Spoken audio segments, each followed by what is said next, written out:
Welcome into the Autzen Audibles Podcast. Matt Prehm, Jared Mack on the show on this Tuesday edition of Week 2 of the 2022 football season for the Oregon Ducks. They are, as we all know, 0-1 on the season. AP poll, coaches polls, both have come out. AP, as Jared has on the site, dropped Oregon out of the rankings.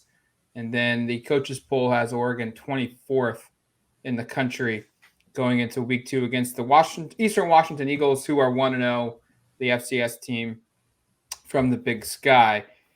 Game Saturday, 5:30 p.m. on the Pac-12 networks, and we'll have a full coverage preview leading up to that game. But Jared, last time we spoke on the podcast, we did a mailbag, and that was before Dan Lanning spoke with the media Monday night. And we got an opportunity to get some good news. We got some bad news from Dan Lanning with regards to injuries, and we're going to start first here.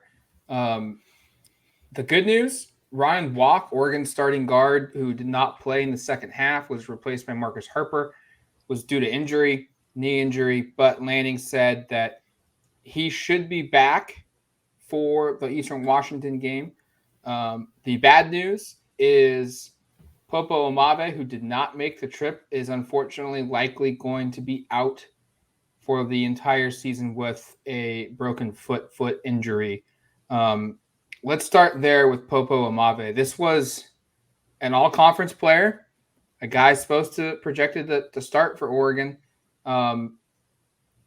It's a loss, but I think it's at a position group where Oregon has the depth, and this is why Oregon went out and signed Taki Tiamani from Washington. It's why they added Jordan Riley and Casey Rogers from Nebraska.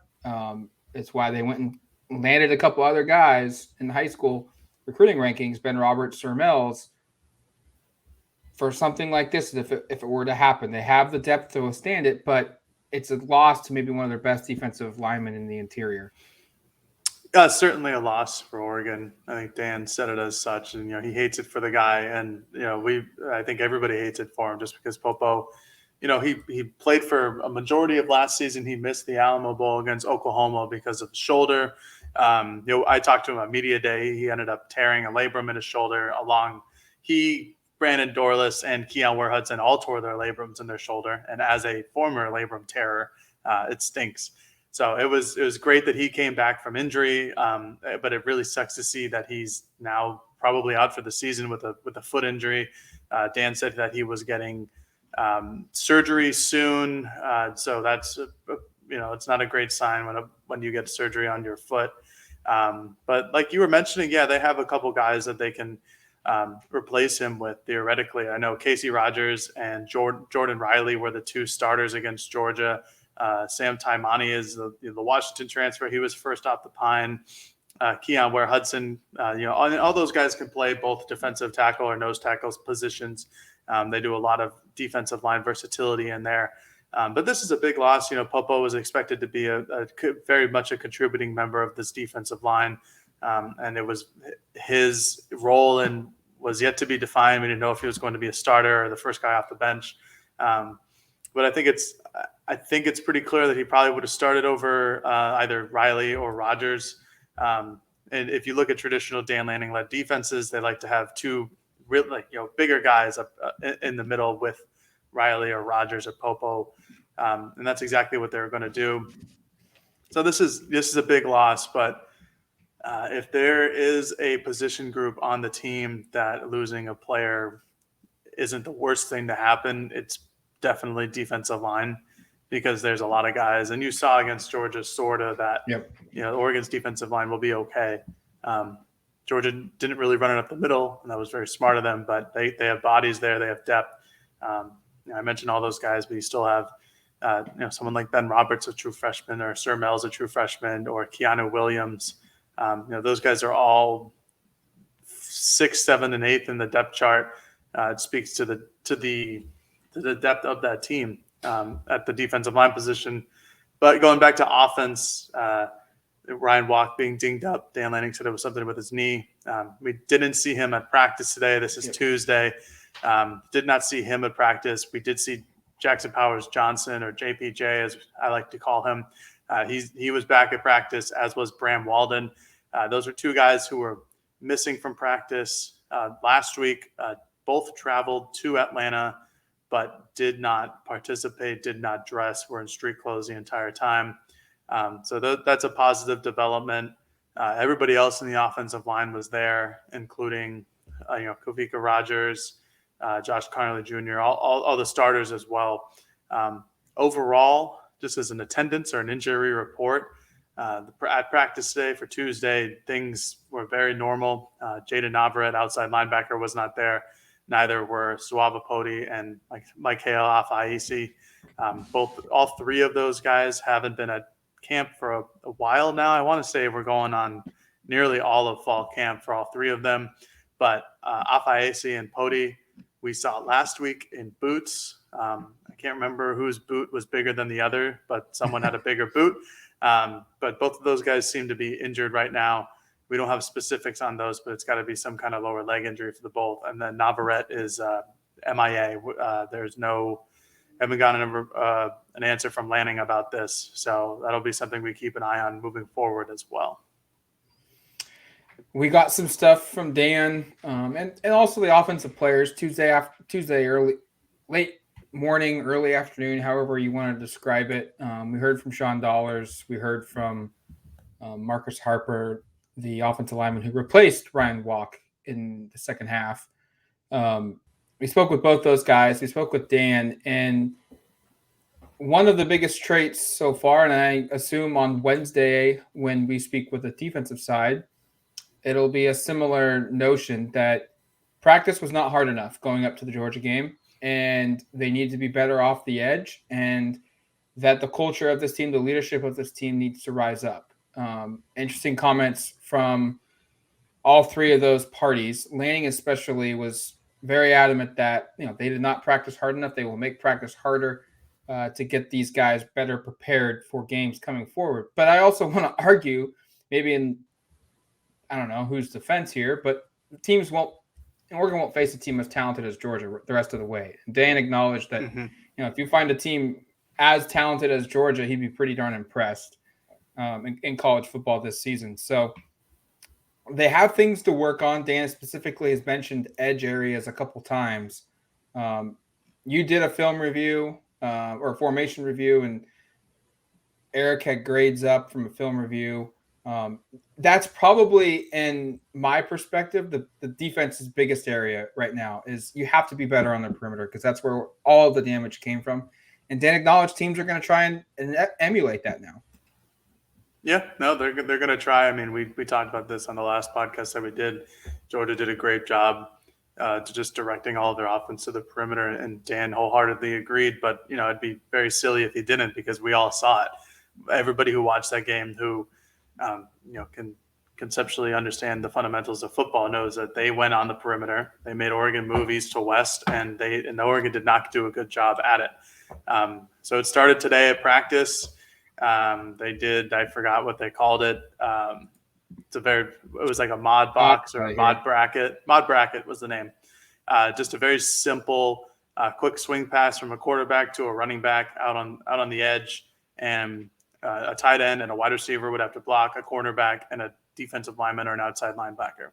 And it was an effective drill. That's exactly what Georgia did basically all day on Saturday. And Oregon just replicated it. And I would expect that Eastern Washington is going to try some of that. I would expect they might show it but not do it. It's a really important part of this defense is setting the edge. And I know Oregon has had trouble with that in years past. I know Utah has taken advantage of it. I know that UCLA has taken advantage of it, especially in 2020 when UCLA came to Autzen in the COVID-shortened season. I vividly remember that Oregon had very, very many issues with attacking guys on the edge and then along the perimeter. So this needs to be something that is fixed going forward, and Dan is very understanding of that. In terms of making practices harder, we don't get to see Jack, but I'm sure those practices were hard. So, and like you said, Matt, the odds of them facing a team as talented as Georgia are very slim to none. unless they get back into like the Rose Bowl or something, or the college football playoff if they go 11-1. But it's going to be interesting to see how their defense improves on this weekend. That and tackling as well. They gotta shore that up. They gotta make more sound tackles. That comes down to the three early season struggles that you see from college football and penalties, tackles, and I don't remember the third. Help me. Penalties.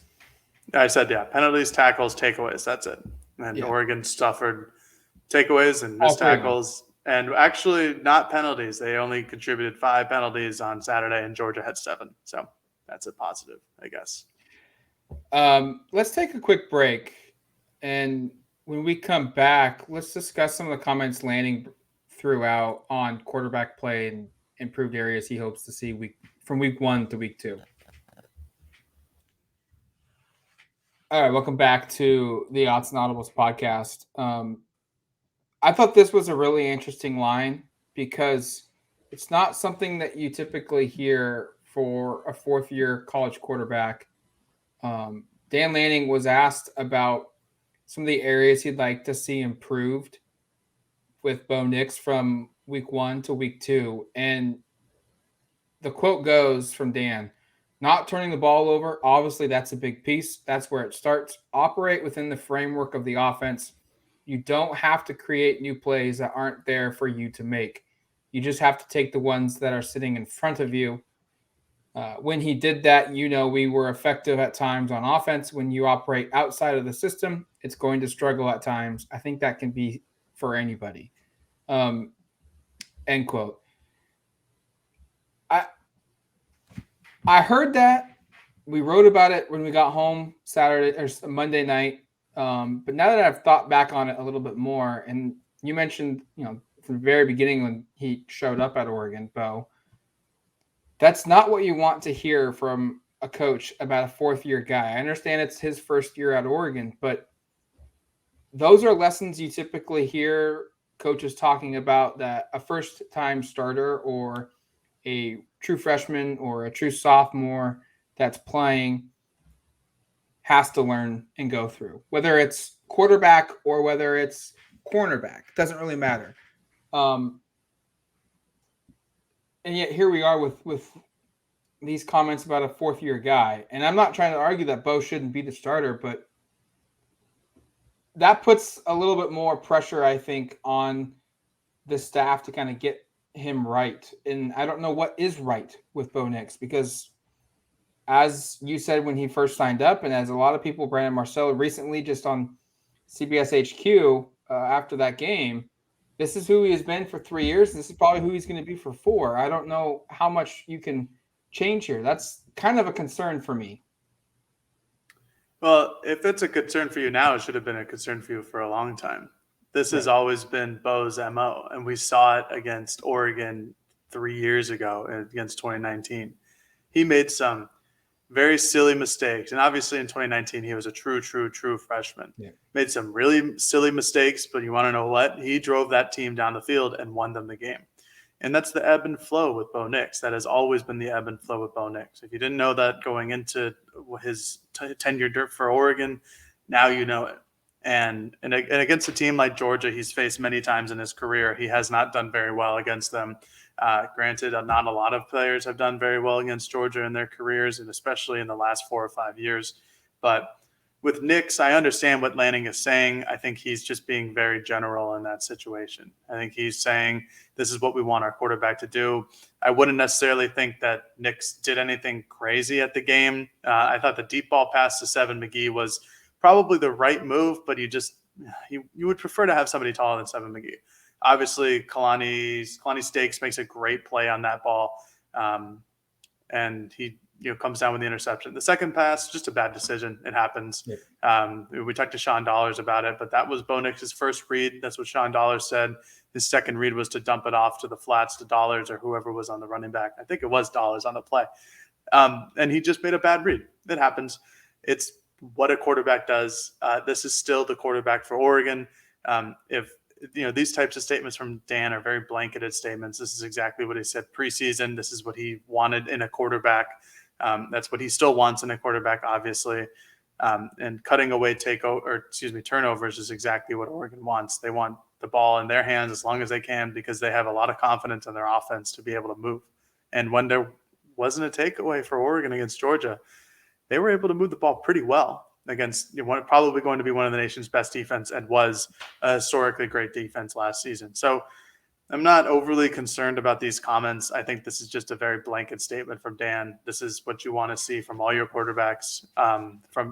When he's talking about Nix in this instance, it's not great that you're getting that from your fourth-year quarterback, but that's just been the Bo Nix experience. It says a lot about probably the quarterback competition between Nix and Thompson. And if you want to throw in Jay Butterfield, go for it. But it probably says a lot about, Nix is turnover prone and doesn't always follow the plays right, but that's our better option here. It's going to be interesting seeing how maybe we grade the play at quarterback week 1 to week 2. Obviously a lesser opponent from a talent perspective, so that you would think that should lead to some more success at quarterback and just overall for the offense to finish off drives. That's kind of what you're seeing here. Dan was asked kind of just aside from just winning Saturday's game, that's the most obvious one that anyone associated with any football team or athletic team that takes the field wants to accomplish. Win at all costs. Doesn't matter how it looks, just win. But he was asked just kind of his comments of beyond that. What do you want to see? And I thought the first 2 words he says it all. Just execution, because that was the biggest fault, I think, against Georgia, was the lack of execution, lack of finishing plays. He mentioned, Oregon needed to work on buddy tackling, finishing off tackles well so that they don't break tackles. They didn't tackle very well against Georgia. And on the flip side, finishing off drives. We've talked about at length here on the show that the offense moved the football against Georgia. They just didn't finish and put points up on the board. And so just execution is basically, it's a wide sweeping statement, but it covers so much of Oregon's issues is just execution. It's going to be interesting. He said, I want to see those DNA traits show up within that game for us. DNA traits, the things that he really stresses, the pillars of this program. I don't know. I don't want to do too much preview of Eastern Washington, especially without Eric here, but I just feel like this game is definitely, there's a lot to digest in this one coming up on Saturday of the game within the game of execution, efficiency, where are guys making improvements? Yeah, there's a bunch there. I think there's going to be a bunch in that department of what we want to see for the rest of the season and on a week-to-week basis. This is still the first year with Dan Lanning. This is still, we are all trying to figure out what is his way. And we did not get a good glimpse of that against Georgia, but mostly because they played Georgia. I think people might finally be coming around to the situation, or maybe if you want to say it, the narrative that Oregon ran into an absolute buzzsaw in Georgia and that any team in the country probably would have been destroyed like that because that's what happened. And we didn't get to see what Lanning was focusing on. We didn't get to see what developments there were from week 0 to week 1. I think the pessimism or the optimism surrounding the fan base would have looked much different if they would have played Eastern Washington in week 1 and then Georgia in week 2. But they didn't, and that's fine. It is what it is. Execution is obviously going to be a key thing. I think that's stating the obvious for Oregon in their last week is that, execution wasn't there. It was lacking across all boards, specifically for setting the edge and tackling on defense, specifically for turnovers on offense. There's just going to be a lot of stuff to follow and watch this year. And there's going to be a lot of stuff to follow and watch this second game of the season as we go into week 2. Specifically, I'm going to be watching the secondary. Triquez Bridges had a poor performance against Georgia on Saturday. How is he going to respond against Eastern Washington, who threw the ball 40 times last week? So that's, for as long as not for as long, but for the last, I don't know, probably decade, Eastern Washington has been a pass-heavy offense, and they continue to be so. And this is a young secondary. We talked about how if there's a position group to potentially lose someone to injury, defensive line is it because they are deep. Cornerback is not deep. And we'll see. And we saw Jaleel Florence, a true freshman, play a lot of the second half instead of Triquez Bridges and instead of Dante Manning. So we'll see if he gets a lot of game. They use 4 or 5 cornerbacks against Georgia. We'll see if they continue to do that this week. But that's going to be a main thing in execution, is just on the secondary and setting the edge and trying to do all of these things. But I think, and I hope as well, that we will get a true understanding and a true definition of what a Dan Lanning-led team looks like. One where they have, frankly, they have the ability to win the game, because I don't think they had the ability to win the game against Georgia. Real quick, the Eagles threw for 348 yards and 5 touchdowns. They had almost 500 yards of total offense. 16 of their 25 first downs came through the air. So what Jared was talking about being a passing team is true. Even 7 or 8 years later, after most people out Duck Country have become aware of who Eastern Washington is from the Vernon Adams stuff. And they've got a senior quarterback running the show here. So they are going to be a challenge for Oregon. We'll have more on that game as the week gets closer. We'll have a Thursday preview, Friday prediction here on the podcast. So until then, keep yourself locked in on duckterritory.com and as well as the Autzen Audibles podcast, because we'll be back with another one here shortly on the show. But until then, you've been listening to the Autzen Audibles podcast. Peace.